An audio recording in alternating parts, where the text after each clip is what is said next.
America नाराज है, ताल्लुकात जो है निचली तरीन सतह पर चले गए हैं। अब दूसरी जानब चीन से दोस्ती, सी पैक, कि अमेरिका और चीन के साथ ताल्लुकात में पाकिस्तान अब तवाजुन कैसे कायम रखे? भारत की सब सुनते हैं और ये बड़ी एक ओपन सीक्रेट है कि भारत की बात सारे कंट्रीज, पूरी दुनिया की कंट्रीज इसलिए सुनती हैं कि भारत पैसे रखता है, भारत के पास पैसा है, उनको भारत से बिजनेस मिलता है। IMF और FATF की जो कुंजी है वो अमेरिका के हाथ में है और अमेरिका अपनी शराइत मनवाने के लिए और हमें ब्लैकमेल करने के लिए कुछ भी कर सकता है। पाकिस्तान और भारत के बीच, इंडो पाक के बीच जो ट्रेड है वो जब ख़त्म होती है, बायलैटरल ट्रेड, तो उसका नुकसान पाकिस्तान को होता है। भारत को उसका नुकसान वो शायद उसको पता भी ना चलता हो, इतना हिस्सा है उसका इसमें। फ्री में बैठे बैठे आप लोगों को आदत सी हो गई है कि आप लोग लोन लेते हैं और उसके बाद उसी से गुजारा करते हैं कि भाई भीख मांगने वाले को या किसी को जो दूसरे से मांग के खाता हो उसकी बात तो आम जिंदगी में भी कोई नहीं सुनता, तो जाहिर है आपकी बात भी कौन सुनेगा। खान साहब,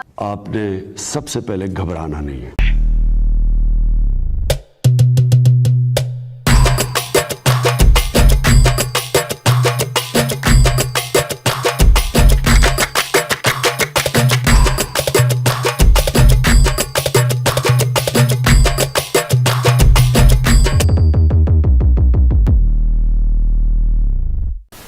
पाकिस्तान की एक नक्चड़ी पत्रकार है, उसका नाम है फिजा अकबर खान। ये सुंदरी हमेशा भारत को कोसती रहती है, चाहे उसमें भारत इन्वॉल्व हो या ना हो। ये एक मामूली सी पत्रकार है, इसका स्टूडियो वाला इसको टाइम पे चाय नहीं देता होगा, लेकिन ये भारत को उड़ाने की धमकी देती है। ऐसे नहीं चलेगा। मगर क्यों? बल्कि अगर पाकिस्तान ने एटमी हथियार चला दिया तो भारत में कहीं पे घास नहीं उगेगी, ना मंदिरों में घंटियां बजेंगी। तो भारत में कहीं पे घास नहीं उगेगी, ना मंदिरों में घंटियां बजेंगी। Control control. तो भारत में कहीं पे घास नहीं उगेगी, ना मंदिरों में घंटियां बजेंगी। तो हमारे पास क्या है भाई? ये दिवाली के लिए रखा है क्या?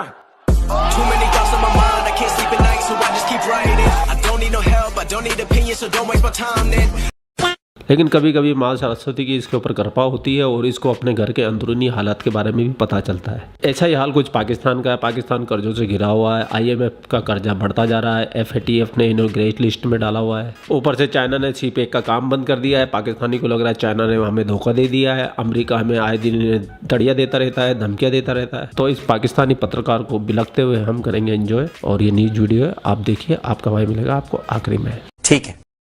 बायलैटरल ट्रेड जो कि पाकिस्तान की तरफ से उसको मनक़ते कर दिया गया, ख़त्म किया गया एक कश्मीर पॉइंट की वजह से, कि क्योंकि कश्मीर पे हम समझौता नहीं कर सकते और कश्मीर तो हमारी शह रग है।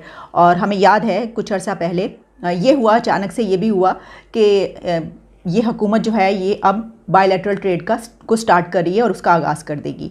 और बल्कि प्राइम मिनिस्टर इमरान खान की तरफ से यहाँ से एक ट्वीट गई, फिर उधर से भी मेरा ख्याल है कि PM मोदी की तरफ से एक ट्वीट इस तरह की आई।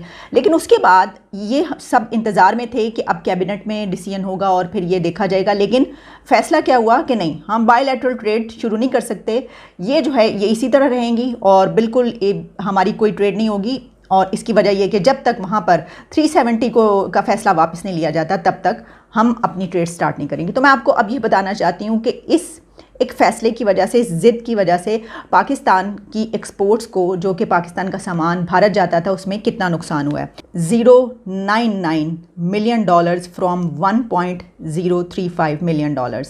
यानी एक कहा गया है कि Pakistan export to India dipped 90.4% after suspension of trade ties between India and Pakistan. तो इसका मतलब ये हुआ कि 90% पाकिस्तान को नुकसान हुआ अपनी एक्सपोर्ट्स में, जो कि पहले एक तो हमारी एक्सपोर्ट्स हम जानती हैं कि कितने थोड़ी सी तो हैं। हम मुकाबला तो करते हैं इंडिया से, हम बांग्लादेश से, बल्कि हम तो सुपर पावर से भी मुकाबला करने पर आ जाते हैं। हम तो कहते हैं कि पूरी दुनिया हमारे सामने चीज़ क्या है। लेकिन ये इस वक्त जो हम बात कर रहे हैं कि पाकिस्तान की ये जो एक बायलैटरल ट्रेड को ख़त्म किया गया भारत और पाकिस्तान के बीच, उसकी वजह से पाकिस्तान की एक्सपोर्ट को 90.4% जो हैं वो कम हुई हैं और नुकसान हुआ है। इसी तरीके से हम इंपोर्ट्स की अगर बात कर लें तो imports from India also sank to 14.9%, और वो जो हैं वो पहले 49% कुछ होती थी और अब 42.582% इस तरीके से हो रही हैं। उसमें काफ़ी कम जो है वो फ़र्क है। लेकिन जो एक्सपोर्ट थी हमारी वो 90% कम हुई हैं। तो देखिए इसका नुकसान किसको हो रहा है? इसका नुकसान जो है वो आवाम को हो रहा है, लोगों को हो रहा है। के दौरान ये बताया गया कि अगर पाकिस्तान मुकम्मल तौर पर चीन के कैंप में शामिल होता है तो इसे अमेरिका और उसके इत्तेहादियों के गुस्से का सामना भी करना पड़ सकता है। इसलिए पाकिस्तान को अमेरिका और चीन से ताल्लुकात में तवाज़ुन बरकरार रखना पड़ेगा। अच्छा, कमेटी को एक सीनियर ओहदेदार ने बताया कि इस वक्त अमेरिका के साथ जो ताल्लुकात हैं वो निचली तरीन सतह पर हैं और अमेरिका और चीन के साथ ताल्लुकात में तवाज़ुन कायम करने की कोशिशें कामयाब होती दिखाई नहीं दे रही हैं।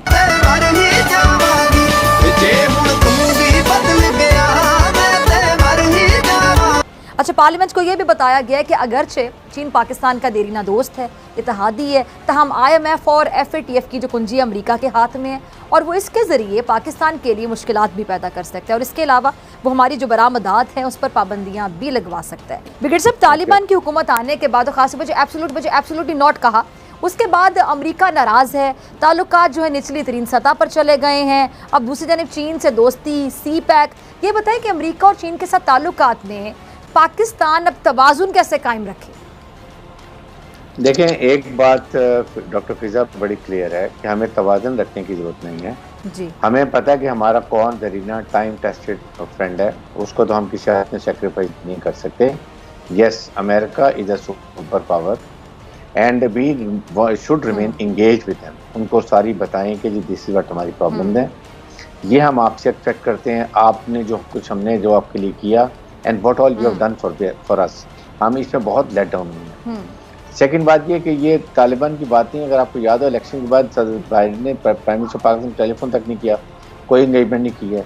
इसका मतलब कि वो पहले से ही उनको प्रॉब्लम है कि दे ब्लेम, हमेशा से अमेरिकन की आदत है कि वो अपने फेलियर्स को किसी दूसरे को डाल के स्केपगोट बनाते हैं, अपनी पब्लिक को बताने के लिए, अपने कांग्रेस को बताने के लिए सारा उन्होंने मलबा पाकिस्तान में डाला है, नॉट रियलाइजिंग कि आपने वहाँ पर जाके 20 साल में जो आपने 2.26 ट्रिलियन डॉलर खर्च किया, आपने क्या वहाँ पर नेशन बिल्डिंग की, क्या आपने अफगान तालिबान के दिल जीते, हार्ट एंड माइंड जीते उनको, क्या आपने वहाँ पर हेल्थ से कुछ हॉस्पिटल बहुत बड़े बड़े बनाए, क्या आपको इंडस्ट्री लगाई ताकि वो उनको जॉब मिले और वो पहाड़ों में छोड़ के वो मेन स्ट्रीम में आ जाए। आपने कुछ नहीं किया, सिर्फ अफगान आर्मी की पैसा खर्च किया और अफगान गवर्नमेंट को पैसा लौटाया और बाकी हाफ से ज़्यादा पैसा वापस अपने डिफेंस कॉन्ट्रैक्टर्स को और वो जो आपके कंसल्टेंट जनरल हैं उनको चला गया, जिसकी इंक्वायरी भी वहाँ पर ऑर्डर हुई है। ये किया, इसलिए देखें इस वक्त पाकिस्तान को अपने रीजन में स्ट्रॉन्ग होना चाहिए। हम एक न्यूक्लियर पावर हैं, हम एक इसकी बहुत बड़ी इस्लामिक कंट्री हैं, हमारी जियो स्ट्रेटिक लोकेशन अच्छी है, हमें कोई इग्नोर नहीं कर सकता। ये सब क्वेश्चन है, we should be able to take stand और हमें अपने नेशनल ऑब्जेक्टिव को कोई कॉम्प्रोमाइज करने की ज़रूरत नहीं है। इसलिए कि हमें इस वक्त ज़्यादा ज़रूरत है अपने नए ब्लॉक रीजन में, रशिया है, सेंट्रल एशिया है, चाइना है, ईरान है, हमें इसको देखना है। जाहिर है कि हम हर एक से ताल्लुक बेहतर करते हैं, उनसे अंडरस्टैंडिंग बताएं जी कि हमने आपके लिए क्या कुछ सेक्रीफाइस किया है। 80,000 हमारे लोग शहीद हुए हैं, हमने इतना 1.5 बिलियन डॉलर का 150 बिलियन डॉलर का हमने नुकसान इकोनॉमिक लॉस किया है। हमने आपको मुआहदा कराया अफगान तालिबान से, हमने अफगान तालिबान से बिठाया, आपको सारा कुछ करवाया। What you have done for us. आप ये 12-13 बिलियन डॉलर की बात करते हैं, हमें तो 150 बिलियन डॉलर का नुकसान किया और आपने you look always our relationship through the prism of India. ये बातें जब बताएं तो I think they will understand कि उनको समझ आनी चाहिए कि जी पाकिस्तान भी उनसे एक्सपेक्ट करता है और Pakistan is not ordinary country now. So हमें अफगानिस्तान के हालात ठीक करने हैं, हमें उसके बाद सेंट्रल एशिया से कनेक्टिविटी करनी है, हमने बलूचिस्तान को स्टेबल करना है, अपना सीख को बनाना है। हमारे फोकस बड़े क्लियर होने चाहिए, बट डेफिनेटली ख़राब ताल्लुकात नहीं करने, इंगेज रखते हैं, उनको बताना है, उनके पॉइंट बताने, हम भी आपसे कुछ एक्सपेक्ट करते हैं, we need you should also some do मोर।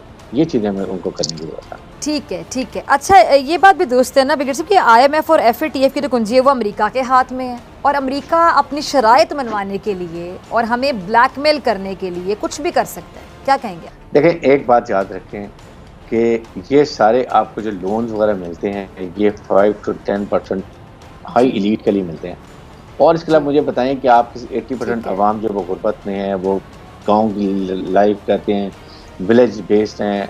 जो कंट्री फूड ग्रेन में सेल्फ सफिशिएंट हो वो कभी ना भूखी मर सकती है ना किसी का जरूरत है। ईरान की मिसाल, ठीक है उनके पास ऑयल है, दे हैव इकोनॉमिक रिसोर्सेज हैं, लेकिन हमें ये कुछ चीज़ों में कॉम्प्रोमाइज़ नहीं करना चाहिए। We have to take stand. इसलिए अमेरिका IMF से, वर्ल्ड बैंक से बात करें, कभी भी न्यूट्रल कंट्री को वो डिफॉल्ट नहीं करेंगे, कभी भी वो ऐसे नहीं करेंगे। ये सारी क्वेश्चन है how much we sustain the pressure and how we do best bargaining और परसू करते हैं objective, that is the race. और यही हमने देखते हैं कि हम इसको कैसे लेके आगे चलते हैं। भारत की सब सुनते हैं और ये बड़ी एक ओपन सीक्रेट है कि भारत की बात सारे कंट्रीज, पूरी दुनिया की कंट्रीज इसलिए सुनती हैं कि भारत पैसे रखता है, भारत के पास पैसा है, उनको भारत से बिजनेस मिलता है, वो भारत के साथ बात करते हैं तो उनको मालूम होता है कि कोई ना कोई चीज, कोई ना कोई प्रोडक्ट जो है वो हमारे यहाँ की बिक जाएगी, या फिर ये कि भारत के यहाँ से कोई ना कोई ऐसा आएगा जो एजुकेशन में बहुत हाईली एजुकेटेड होगा और कुछ ना कुछ काबिल होगा, जिसको हम अपने CEO लगा देंगे। हमारे यहाँ तो काबिलियत नाम की कोई चीज फिलहाल तो हमें नजर आई नहीं है। थोड़ी बहुत जो थी एक आध में तो वो बाहर चले गए और पाकिस्तान के लिए जाहिर है काम नहीं कर रहे, बाहर ही हैं और इसी किसी और कंट्री में यानी वो अपनी सर्विसेज दे रहे हैं, क्योंकि यहाँ पर आपने ऐसा कोई मौका या ऐसा कोई अपॉर्चुनिटी रखी ही नहीं कि कोई यहाँ पर रुकना चाहे। लेकिन इकोनॉमी के लिए भी आपको, अगर कब तक आपको मतलब आप लोगों को खाने की आदत पड़ गई है, फ्री में बैठे बैठे आप लोगों को आदत सी हो गई है कि आप लोग लोन लेते हैं और उसके बाद उसी से गुजारा करते हैं। इमरान खान साहब शायद दुनिया के पहले प्राइम मिनिस्टर हैं जिन्होंने लोन अदा करने के लिए, यानी लोन की जो पैसे हैं वो वापस करने के लिए मजीद लोन्स जो है वो ले लिए हैं सारी दुनिया से।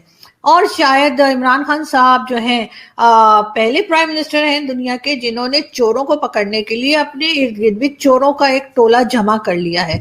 और उनका कहना यह है जी मैं करप्शन खत्म कर दूंगा, मैं चोरों को पकड़ लूंगा, मैं ये कर दूंगा, मैं वो कर दूंगा।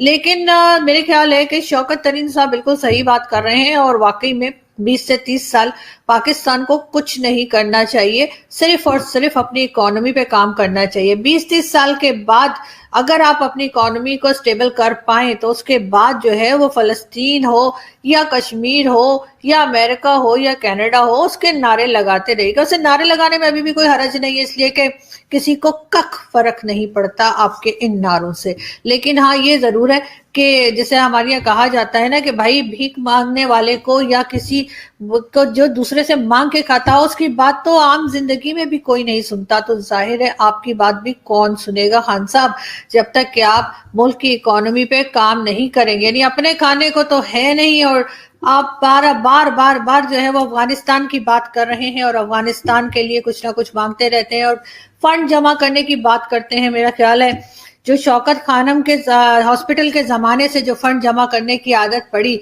वो अभी तक खान साहब की गई नहीं है। और आज आप सोच रहे होंगे कि भाई ने आज क्रिकेट के ऊपर कोई वीडियो नहीं बनाया, कोई मीम वीडियो नहीं बनाया, क्योंकि काफ़ी लोग मुझे बोलने लग गए कि भाई एक ही कंटेंट को लेके बैठे हुए, क्रिकेट के लेके बैठे हुए। लेकिन मुझे तो मज़ा आ रहा था भाई, मेरे को व्यूज भी अच्छे आ रहे थे, मेरे को कोई दिक्कत नहीं थी, मेरे को तो दाल रोटी मेरी मस्त चल रही थी क्रिकेट से। लेकिन आप लोगों के कहने से मैंने क्रिकेट को अब स्टॉप कर दिया। अब अपन राजनीति की बातें करेंगे। बस हवा निकल गई। हो सका तो और ऊपर वाले ने चाहा तो कल भारत और न्यूजीलैंड का मैच देखने आपका भाई भी जाएगा, उसका ब्लॉग वीडियो अपलोड करूंगा। दूसरे चैनल पे जाके आप सब्सक्राइब कर सकते हो, वहाँ पे अपलोड होगा। लिंक डिस्क्रिप्शन में, भाई का इंस्टाग्राम भी है, वो भी आप कर दो यार फॉलो। आप लोग अपना ख्याल रखिए, लाइक शेयर सब्सक्राइब आप कर ही देंगे। जय हिंद, वंदे मातरम, जय श्री राम, जय श्री राम, जय श्री राम।